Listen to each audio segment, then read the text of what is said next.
tienen la escritura, acompáñame por favor en la lectura. Y dice así: así que, hermanos, cuando fui a vosotros para anunciaros el testimonio de Dios, no fui con excelencia de palabras o de sabiduría, pues me propuse no saber entre vosotros cosa alguna, sino a Jesucristo y a este crucificado, y estuve entre vosotros con debilidad y mucho temor y temblor, y ni mi palabra ni mi predicación fue con palabras persuasivas de humana sabiduría, sino con demostración del poder, con demostración del Espíritu y de poder, para que vuestra fe no esté fundada en la sabiduría de los hombres, sino en el poder de Dios. Amén. Puedes ocupar tu lugar, ya oramos. Y gracias por ser diligente, esforzado y valiente. Yo quiero hablar hoy acerca de lo que representa nuestro andar con Cristo, lo que representa el Evangelio, y el Evangelio representa poder.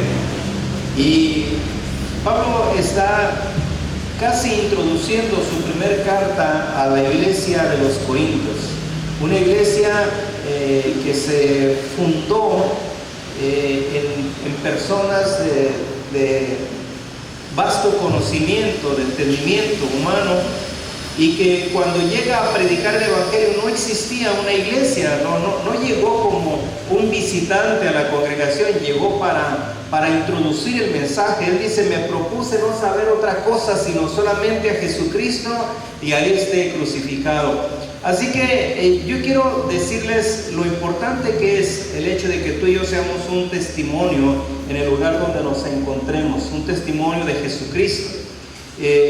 Cuando él expresa esto y dice en el verso 3: yo estuve entre vosotros con debilidad y mucho temor y temblor, era porque la cultura griega ahí en Corinto no era bien recibido el Evangelio, por el hecho de que ellos eran estos grandes pensadores, filósofos, gente muy estudiada, muy preparada. Y entonces cuando llega el apóstol Pablo, aunque él tenía para debatir, y aunque él podía hablar una palabra consistente en su conocimiento, en su sabiduría, él dijo: yo me propuse no conocer, no saber nada, sino solamente hablar del mensaje de Jesucristo y del mensaje del que fue crucificado y resucitó. Y yo quiero, aquí como estamos en esta cita, no movernos, pero quiero relatar lo que dice también la carta a los Romanos capítulo 1, y en el versículo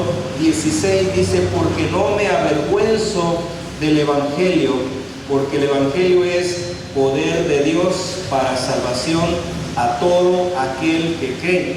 Dice el 17: al judío primeramente y también al griego.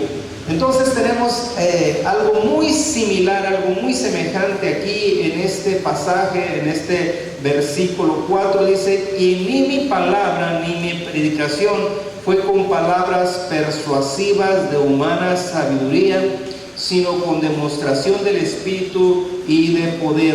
Así que yo quiero utilizar estos dos pasajes. Leíamos o recitábamos ahorita Romanos 1:16, porque no me avergüenzo del Evangelio, porque el Evangelio es poder de Dios para salvación, el poder de Dios.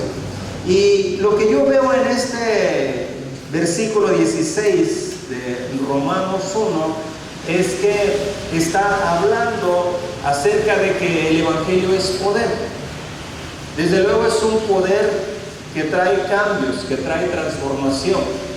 El Evangelio cuando llega, nunca llega y se queda todo estático, se queda todo igual. Cuando el Evangelio, la palabra llega, siempre va a producir cambios, y cambios para bien. Siempre va a traer una revolución, siempre va a traer una transformación. El Evangelio cuando llega a nuestras vidas viene para traer cambios, viene para traer libertad, viene para traer perdón, viene para traer gozo, viene para traer paz, viene para darnos estabilidad, seguridad, vida eterna. Siempre viene para producir cambios. Por eso Pablo está diciendo: yo no fui con palabras persuasivas. La intención de Pablo era que el pueblo entero allí en Corinto conociera de la palabra de Dios, Pero él dice, yo procuré no usar palabras persuasivas de humana sabiduría, no porque él no pudiera manejar la sabiduría humana, sino porque él quería que el evangelio llegara como tal, como un agente de cambio y de transformación.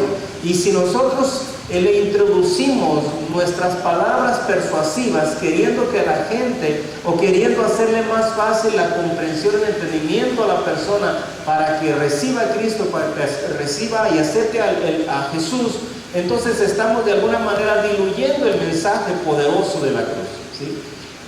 Si nosotros le ayudamos a la gente a creer, entonces no sienten la necesidad de arrepentirse, no tienen la necesidad de un cambio. Si nosotros le decimos, mira, no, es que lo tuyo no es tan delicado, no es tan grave, entonces el corazón humano entiende, piensa y siente que no tiene necesidad de cambio, de transformación, no siente la necesidad de abandonar su pasado, no siente la necesidad de una nueva expectativa, de algo que viene para su vida, para su familia, para su casa. Por eso es que el apóstol Pablo usa esta palabra, dice, yo no fui buscando persuadirles con palabras, sino fui hablando de Jesucristo. Me propuse no hablar de otro tema, yo no hablé de otra cosa, sino solamente de Jesucristo y precisamente del crucificado. Ahora, todo esto para los griegos, para los corintios, era como algo inaceptable.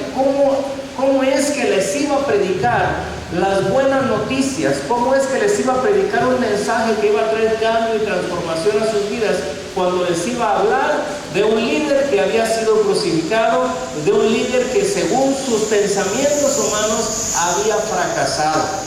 Pero lo glorioso del mensaje de la cruz no es que Jesús se quedó en la cruz.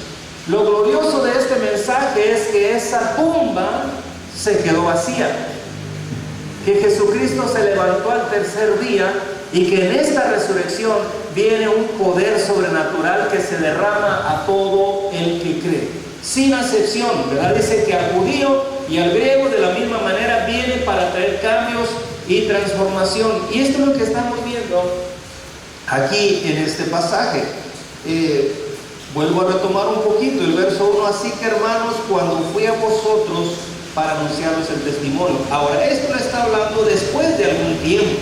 Esto le está hablando ahora por carta, está hablando algunos años posterior al momento que él fue. Ahora ya les habla como hijos de Dios, ahora ya les habla como iglesia, como hermanos. Dice, cuando fui para anunciaros el testimonio, no fui con excelencia de palabras o de sabiduría. ¿Cómo fue entonces? Y el verso 4 nos dice, ni mi palabra ni mi predicación fue con palabras persuasivas de humana sabiduría. Así que vamos a descartar de nosotros, ¿verdad?, el hecho de que a veces ponemos la excusa, el pretexto, yo cómo le hablo a la gente, cómo le comparto, cómo me acerco, qué les digo.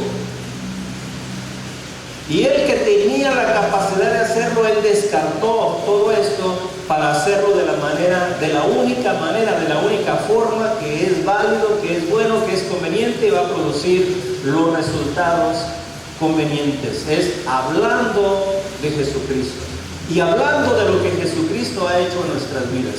Ese es el testimonio poderoso. Y dice en el verso 5, para que vuestra fe no esté fundada en la sabiduría de los hombres, sino en el poder de Dios. Algo que tenemos nosotros de nuestro lado, a nuestro favor, como algo poderoso, se llama fe. Tú y yo no podemos excluir la fe de nuestras vidas. Desde que comenzamos hasta el último día de nuestra jornada tenemos que caminar en fe. Por eso dice la palabra que sin fe es imposible agradar a Dios. No vamos a agradar a Dios si no nos movemos en fe. Pero para que la fe pueda crecer, se pueda desarrollar, necesita un fundamento, necesita una base. Y la base de nuestra fe dice que es esta, es el poder de Dios. El poder de Dios. Así que ocupamos fortalecer nuestra fe, pero fortalecerla en el poder de Dios.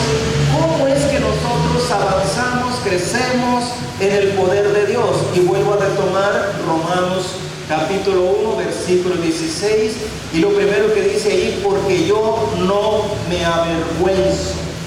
Yo no me avergüenzo. Parte de nuestra naturaleza, de nuestra condición, no sé si tú has observado, pero de pronto la gente que anda en algún vicio, la gente que anda en algún placer, no siente pena, no siente vergüenza. El que anda por la calle, ¿verdad?, y no le alcanza la banqueta de un lado a otro, no siente pena, no siente vergüenza. Al contrario, se siente orgulloso, ¿verdad?, porque trae una botella en la mano, o porque, no sé, enamora a 2 o 3 mujeres a la vez. Se siente orgulloso, se siente satisfecho, no hay vergüenza. Y a veces tal pareciera que es más fácil que nos avergoncemos nosotros, que el borracho por traer una botella, que nos avergoncemos nosotros por traer nuestra Biblia. ¿Por qué? Porque nuestra mente humana, nuestra conciencia nos hace sentir que somos inferiores, nos hace pensar que no es algo popular. Lo que la gente aplaude, lo que la gente halaga, lo que la gente alaba, entonces pareciera que es más aceptable que lo que algunos pocos piensan, creen, viven. Y Pablo tuvo que enfrentarse con esto a donde él fue a predicar. Dios le dio un llamado para hablarle a los gentiles, aquellos que tenían otro tipo de doctrina, de enseñanza, de conocimiento, pero él no se quedó con el pensamiento dominante del mundo. Él dice: yo no me avergüenzo. ¿Por qué crees que usa esa frase, yo no me avergüenzo? Porque todo se ponía en su contra. No es que él tuviera vergüenza como tal, pero todo se levantaba en su contra con la intención de avergonzarlo. O sea, lo señalaban, lo criticaban, lo juzgaban, lo menospreciaban, hacían todo lo posible para que él se avergonzara de su fe. Pero él dijo: yo no me avergüenzo del Evangelio. Al contrario, en lugar de avergonzarse, en lugar de sentirse cohibido, él hablaba de manera muy abierta la palabra de Dios y les daba testimonio de cómo Dios había sido bueno con él y cómo había tenido aquel encuentro cuando iba rumbo a Damasco. Ahora yo quiero que vean lo importante, porque tú y yo nos vamos a encontrar muy a menudo también en esta misma condición, donde vemos al mundo señalándonos, donde vemos a las personas, a la sociedad. Si tú estás en la escuela, te vas a dar cuenta, ¿verdad?, que no es popular que seas cristiano, que no es popular que de pronto tú hables de Dios, no es bien recibido, no es bien visto. Y entonces entendemos por qué el apóstol Pablo habla lo que habla y dice: yo no me avergüenzo, porque vamos a tener que decidir entre avergonzarnos o no avergonzarnos. Y si nos avergonzamos, nosotros mismos provocamos que no venga lo que a continuación dice. ¿Qué es el Evangelio? Según lo que dice aquí Romanos 1:16, ¿qué es el Evangelio?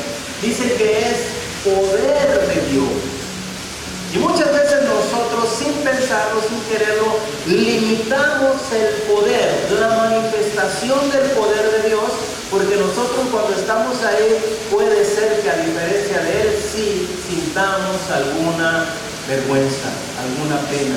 Yo no me avergüenzo. Cuando Él dice yo no me avergüenzo, es que en muchas ocasiones estuvo ahí, en medio de aquella situación donde lo señalaban, lo criticaban, lo menospreciaban, lo juzgaban y se burlaban porque él había puesto su confianza en ese Mesías, en ese predicador, en ese que dijo que iba a traer cambios, en ese que dijo que iba a traer la restauración a Israel, pero que había muerto en la cruz y había sido crucificado. Y para muchos de los filósofos, para muchos de la religión de aquel tiempo, ahí se acabó todo, pero no se acabó todo para los que verdaderamente pusieron su fe y su confianza en Dios.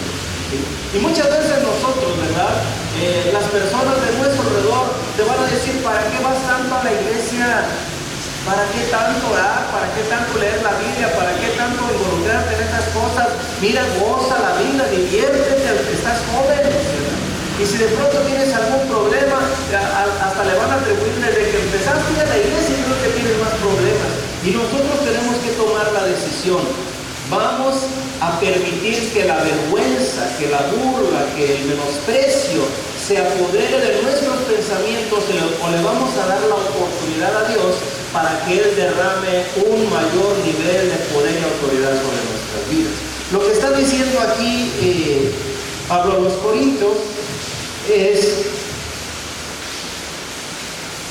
dice que vuestra fe no esté fundada. ¿Dónde está fundada tu fe? ¿En el conocimiento? ¿Dónde está fundada tu fe? ¿En la emoción? ¿En el entusiasmo? ¿Dónde está fundada tu fe? Muchas veces nosotros fundamos nuestra fe, ¿verdad?, en lo que tenemos como la actividad más popular en la reunión del día domingo, ¿verdad? Sentimos que si la alabanza no estuvo bonita, fluida, entonces aquello no hubo bendición, no hubo un derramar del Espíritu, pero realmente nuestra fe no está fundada en lo circunstancial, no está fundada en las emociones, no está fundada en el conocimiento humano. ¿Dónde está fundada nuestra fe? En el poder de Dios. Y el poder de Dios se derrama a este mundo por el Espíritu Santo. Cuando Jesús fue ascendido al cielo, dice que les da una promesa a los que habían confiado en Él. Y les dice, no se muevan, no se vayan de Jerusalén hasta que sean investidos del poder que viene de lo alto. Hablando acerca del Espíritu Santo. Hechos capítulo 1, versículo 8 dice, acerca de esa promesa, dice, y recibiréis poder. Recibiréis poder, porque tú y yo no podemos avanzar, tú y yo no podemos prevalecer, tú y yo no podemos salir victoriosos, tú y yo no podemos dar el siguiente paso si no es que permitimos que el Espíritu de Dios se manifieste sobre nuestras vidas y venga el poder de Dios. Cuando viene el poder de Dios, entonces empieza la transformación. Vuelvo al principio, yo les decía, el Evangelio, una de las muestras, de las señales de que ha llegado el Evangelio es lo siguiente, que produce cambios. Pero muchas veces nosotros venimos al Señor para que haga los cambios. Si yo tengo alguna enfermedad, yo vengo a Jesús para que me sane.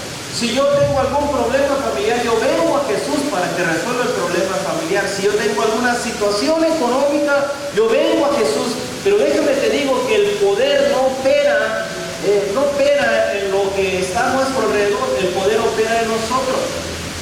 Por eso es que Pablo dice, yo no procuré persuadirlos, yo procuré confrontarlos, yo procuré hablarles la verdad, la palabra como tal, para que ustedes creyeran, conocieran al Señor, se arrepintieran y clamaran a Él por una oportunidad. Porque cuando viene el Señor en nuestras vidas, entonces lo primero que cambia es nuestro corazón. Y si toca mi corazón y cambia mi corazón, entonces empieza a tocar lo que está a mi alrededor. ¿Sí? Y es ahí donde nosotros tenemos que entender esto. El poder del Evangelio es un poder de cambio, de transformación. Pero Dios, antes de que toque las cosas, lo que está a mi alrededor, mi problemática, quiere tocar mi vida. Si tú quieres que Dios toque tu familia, entonces permite que toque tu corazón. Si tú quieres que Dios toque tu economía, entonces dile, Señor, aquí estoy, me rindo completamente a ti. Si tú quieres que Dios haga algo extraordinario, no importa qué tan difícil parezca, Él lo va a hacer, Él lo puede hacer, Él lo quiere hacer, pero necesita tocar tu vida. Por eso es que Pablo dice, yo no busqué persuadirles, yo no busqué conmoverlos, no fue mi intención. Yo no fui con palabras de humana sabiduría, sino con la demostración del Espíritu y de poder. Esa era la intención. Y si buscamos un poquito más aquí en la palabra, vamos a ir a Segunda de Pedro, en el capítulo 1.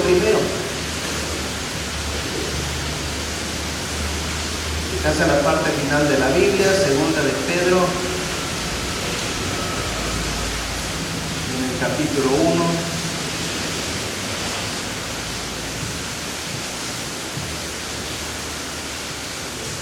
Y dice en el verso 16, segunda de Pedro, capítulo 1, y cada uno había tomado su propio perfil, o más bien hacia donde Dios les había llamado. Pedro se queda con el pueblo hebreo, con los judíos, mientras que el llamado del apóstol Pablo es hacia los gentiles. Y pocos se vieron en la vida. Pero mira, escucha bien lo que vamos a leer aquí a continuación. Dice en este pasaje: porque no os hemos dado a conocer el poder y la venida de nuestro Señor Jesucristo, siguiendo fábulas artificiosas. ¿Qué está diciendo ahora Pedro? No les dimos a conocer, ¿qué cosa? El poder. Ahora, él no dice el Evangelio. No les dimos a conocer el poder, pero realmente está hablando de lo mismo, porque cuando hablamos del Evangelio, hablamos de poder. Cuando hablamos del mensaje de Dios que viene en nuestras vidas, no es para cambiar de religión, no es para que vivas mejor, no, es para traer cambio, para traer transformación. No les hemos dado a conocer el poder y la venida de nuestro Señor Jesucristo, siguiendo fábulas artificiosas.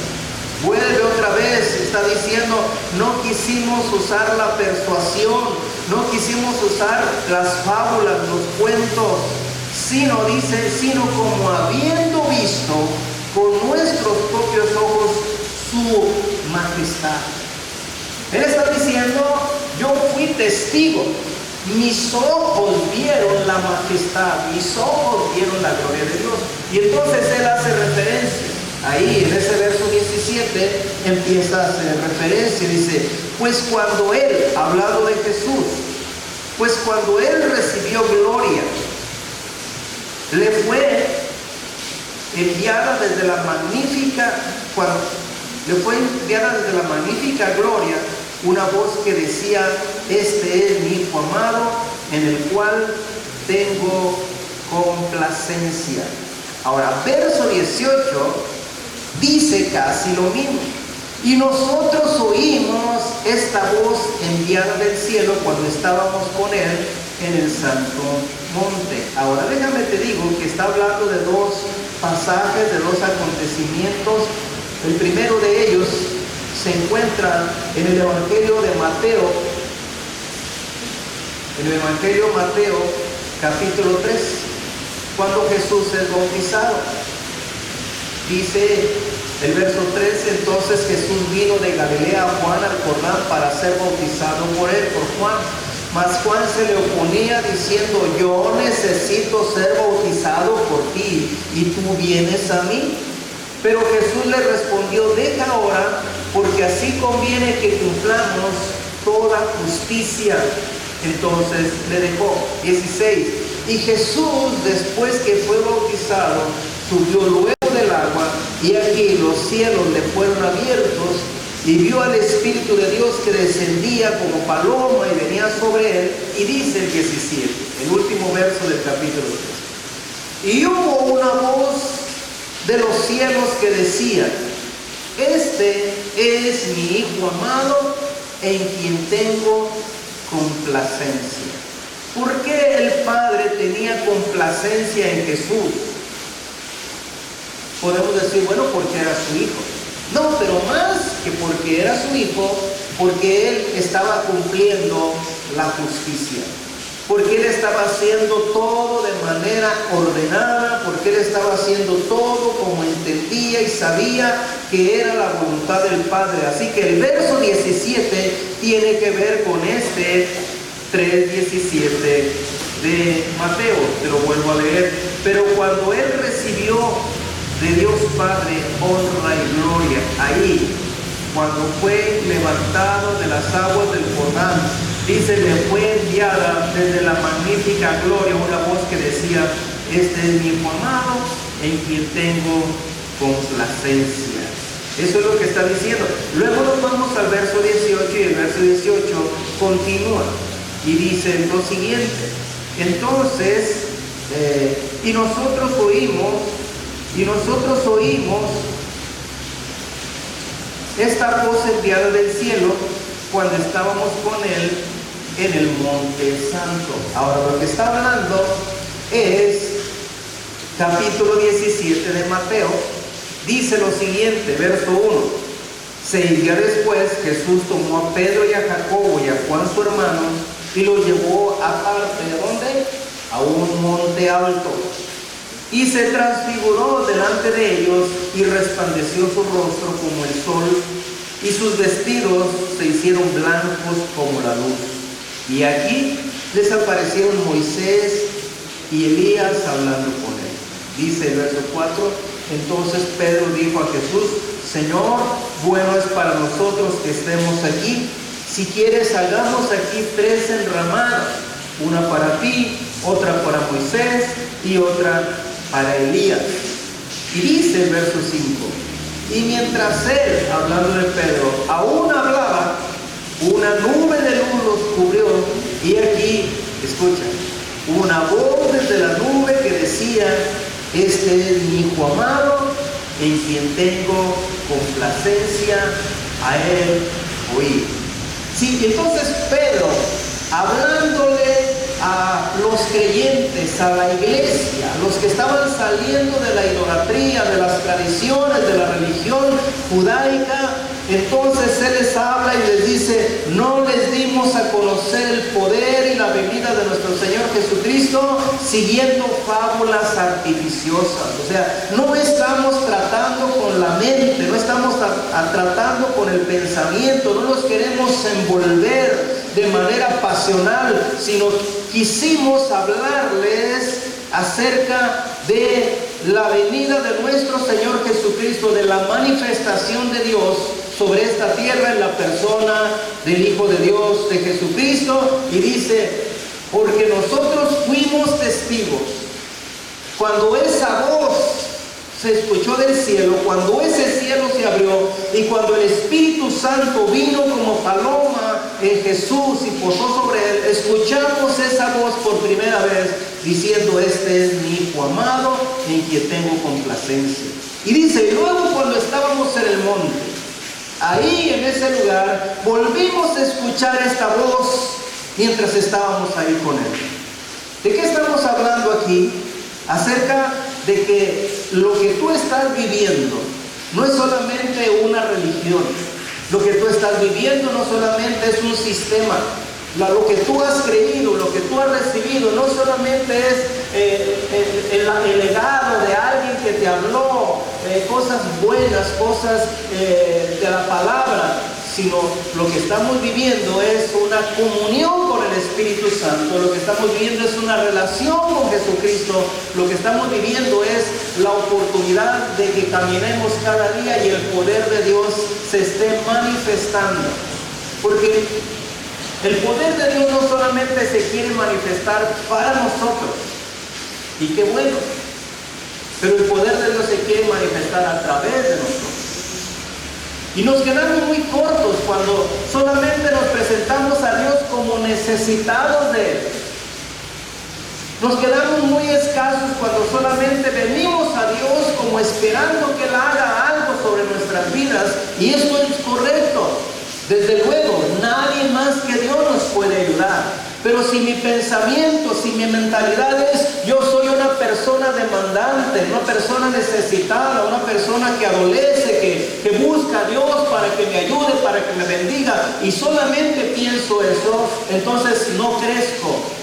Porque mi pensamiento, mi conducta, mi andar tiene que rebasar este nivel, este límite, sabiendo que sí, Dios quiere manifestar su poder, sí, Dios quiere traer cambios a mi vida, pero para que me convierta en un instrumento donde se manifieste su poder, su misericordia y su gracia para los demás. Porque si no el evangelio se detiene, si no la obra se detiene, si no la obra empieza a declinar y muchas veces puede hasta morir el propósito de Dios en una congregación, en la iglesia. Y esto es lo que ellos no permitieron, no dejaron. ¿Sí? ¿Cómo fue predicando el evangelio Pablo? Dice, a través de señales, prodigios y maravillas.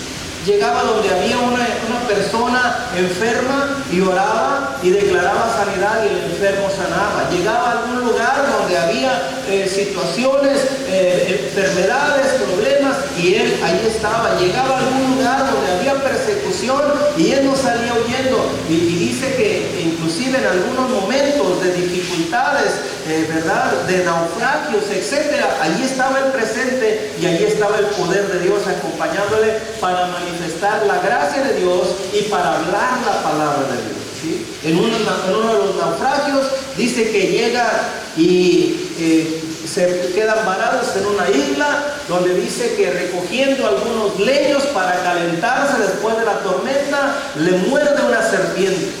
Y dice que cuando esta serpiente le muerde, y después de soltar a la serpiente y que se vaya, dice que los nativos de aquella aldea, de aquella isla, se quedaron maravillados, perplejos. Dijeron: ¿cómo puede este hombre estar de pie después de que le mordió esa serpiente tan venenosa, que el veneno de esa serpiente puede matar hasta 10 hombres?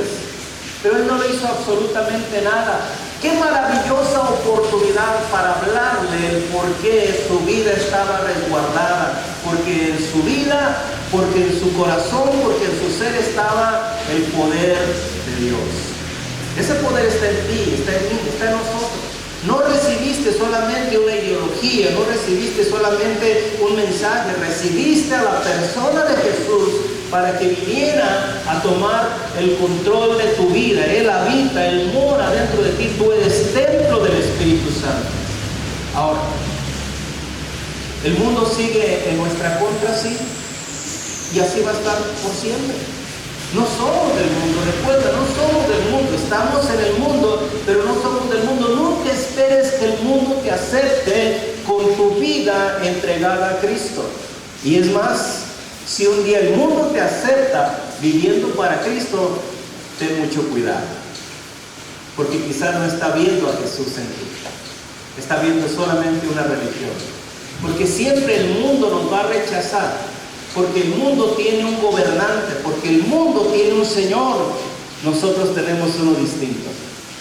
A nosotros nos señorea el que venció la muerte, al que venció en esa cruz. Entonces tú y yo tenemos que tomar la misma postura del apóstol Pablo cuando él dijo: yo no me avergüenzo del Evangelio. Si yo preguntara, no voy a preguntar, si en algún momento de tu vida, conociendo a Jesús, has sentido algún momento, algún tipo de vergüenza, de pena en alguna situación, en alguna reunión, yo puedo pensar que la mayoría de los que estamos aquí, en algún momento de nuestra vida hemos sentido vergüenza. Cuando todo el mundo nos señala y cuando todo el mundo habla en secreto porque tú llegaste, y uno, la condición humana siente aquel rechazo y él dice: wow, voy a tratar de no hacer nada religioso aquí para que no se burlen, para que no me juzguen. Pero ¿sabes qué dice Pablo?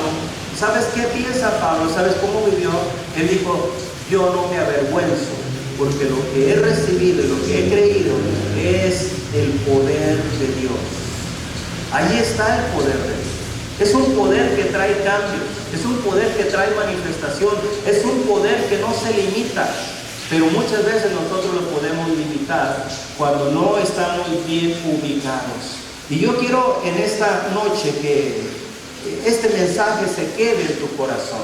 Este mensaje lo guardes ahí en tu vida, en tu corazón, porque mañana vas a tener la oportunidad de, en lugar de sentir pena, vergüenza, porque tus amigos, tus compañeros te van a decir: no te juntes con ese porque es hermano, es aleluya, ¿verdad? Ese es de los que, bueno, hay tantas cosas que dicen. Pero que tú puedas decir: no, es que lo que yo he recibido no es una religión, lo que yo he recibido no es lo que la gente piensa, lo que yo he recibido es a Jesús. Lo que yo he recibido es un mensaje de vida, lo que yo he recibido es algo que es bueno, edificante. Lo que yo he recibido es algo que va a traer un cambio y va a preparar mi porvenir, mi futuro, no solamente en esta vida, sino en la vida eterna. Tenemos bendición garantizada de parte de Dios por su palabra cuando hemos recibido el Evangelio. ¿Qué es el Evangelio para ti? Lo mismo que debe de ser para cada uno de los que hemos creído, lo mismo que fue para Pablo, dice que es el poder de Dios. Y terminando aquí este mensaje, voy a regresar a segunda de Pedro. Y en esta parte leímos hasta el verso 18, pero luego dice el verso 19. Y con esto entramos a la parte final. Dice aquí: tenemos también la palabra profética más segura, a la cual hacéis bien en estar atentos como una antorcha que alumbre en lugar oscuro, hasta que el día esclarezca y el lucero de la mañana salga en vuestros corazones. Y cuando habla acerca de tenemos la palabra profética más segura, está hablando de la palabra de Dios. No está hablando del ministerio profético de alguien en particular en tiempos actuales, está hablando de la palabra de Dios. Dice entonces que esta es la palabra más segura.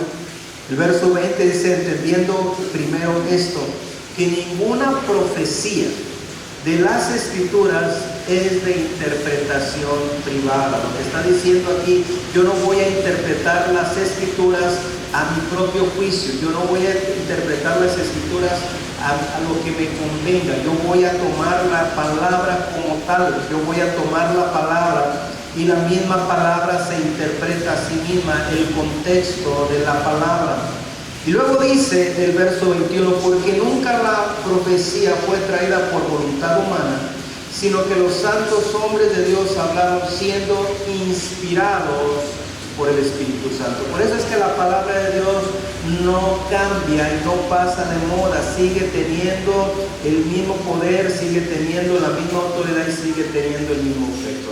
Que se escribió hace 2000 años, que se escribió hace 3000 años, que se escribió hace tantos siglos, pero es la palabra de Dios. Sigue teniendo la misma autoridad ahora en este tiempo sobre nuestras vidas. ¿Por qué hablo acerca de esto? Porque aquí está relacionado. Cuando habla del poder, cuando habla del cambio, cuando habla de la transformación, cuando habla de lo que el Evangelio produce en nosotros, tenemos que estar conscientes de tres cosas. Número uno, la sangre de Jesucristo nos perdona, nos hace libres de culpas. El Espíritu Santo viene para llevarnos a vivir una vida nueva en esta gracia después del perdón. Viene ahora sobre nosotros para darnos santificación y comunión con el Espíritu Santo. Pero la palabra de Dios viene para traer conocimiento, entendimiento a nuestra vida. Las decisiones que tú tomes las vas a tomar de acuerdo al consejo, al fundamento, al principio de la palabra de Dios. Todo esto complementa nuestro andar en Cristo. El perdón a través del sacrificio de Jesús, de su sangre, la vida nueva que viene por el Espíritu Santo y el entendimiento, la revelación, la sabiduría que viene por la palabra de Dios. Tú y yo no podemos cambiar estos fundamentos. Tú y yo no podemos quitarle la importancia a la palabra de Dios.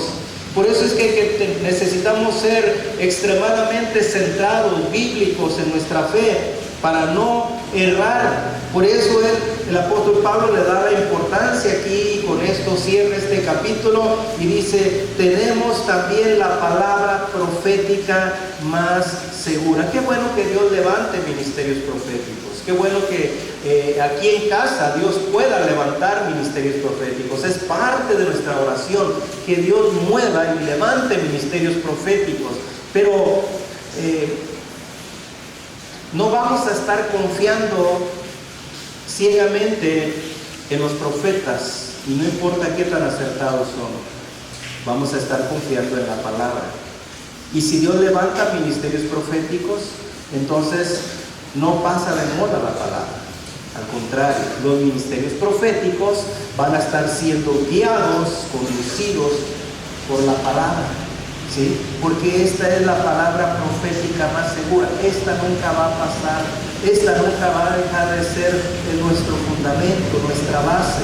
¿Sí? Tú y yo tenemos que entender entonces que Dios nos ha llamado en este tiempo para traer enormes beneficios sobre nuestra vida, pero también estos beneficios necesitamos darlos a los demás.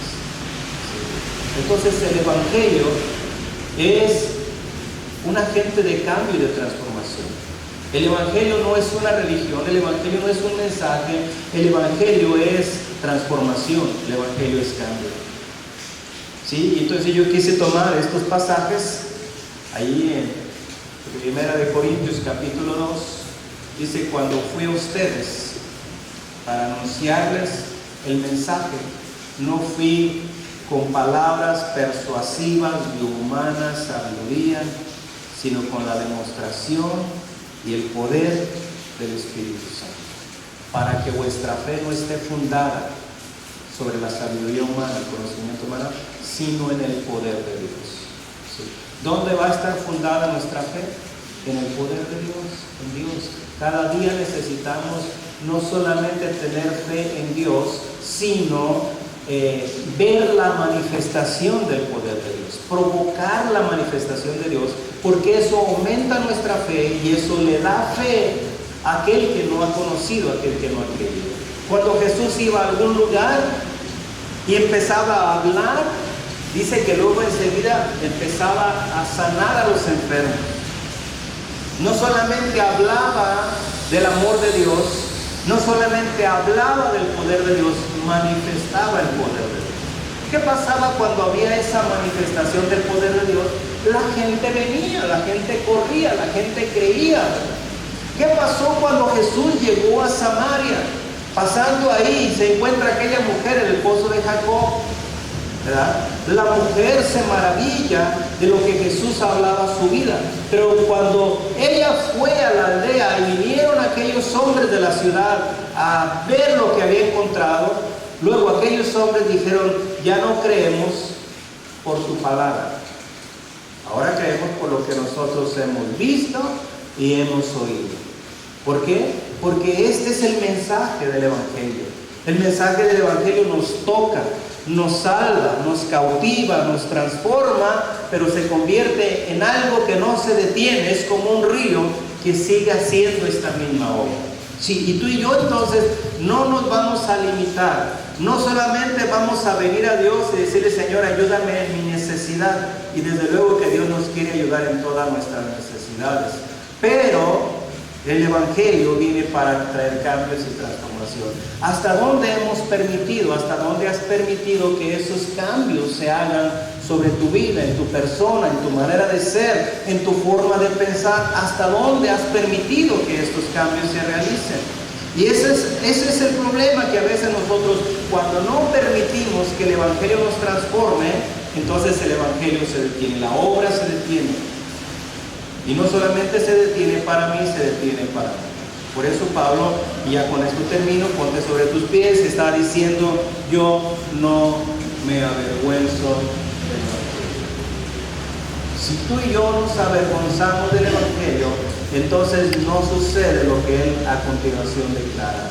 Dice: el Evangelio es poder de Dios para salvación a todo aquel que cree, al judío primeramente y también al griego. Porque en el Evangelio la justicia de Dios se revela por fe y para fe, como está escrito: el justo por la fe vivirá. Amén.